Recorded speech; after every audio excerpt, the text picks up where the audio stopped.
Kata BRIN soal konten viral 2 bulan sabit berdekatan.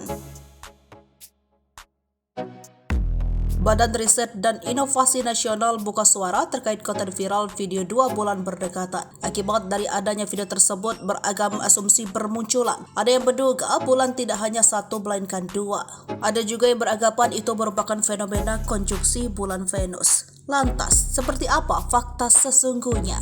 Unggahan video yang menunjukkan adanya fenomena 2 bulan sabit ramai di media sosial TikTok.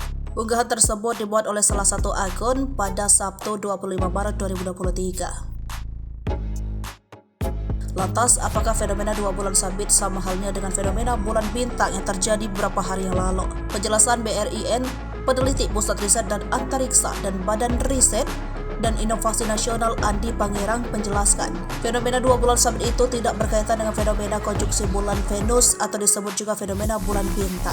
Besar kemungkinan fenomena 2 bulan sabit itu muncul karena terjadi pantulan lensa pada kamera, baik itu kamera ponsel ataupun kamera DSLR.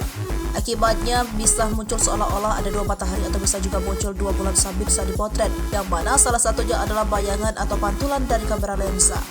Ia mengatakan bulan sebenarnya tetap berjumlah 1, akan tetapi karena dipotret dengan sudut tertentu hingga mengalami pemantulan sempurna atau total internal reflection.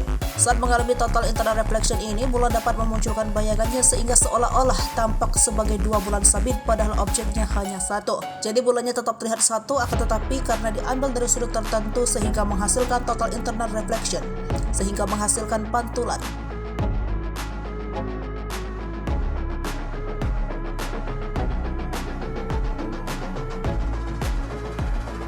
Andi kembali menjelaskan dalam unggahan video tersebut ada 2 kemungkinan yang terjadi. Pertama, bisa dikarenakan pantulan lensa optik dan yang kedua adalah editan. Andi menyampaikan masyarakat diimbau untuk tidak mudah percaya dengan video-video yang menghebohkan seperti ini. Hingga Minggu 25 Maret 2023 pagi, unggahan itu sudah dilihat sebanyak 2,8 juta kali dan mendapatkan lebih dari 4.400 komentar dari warganet.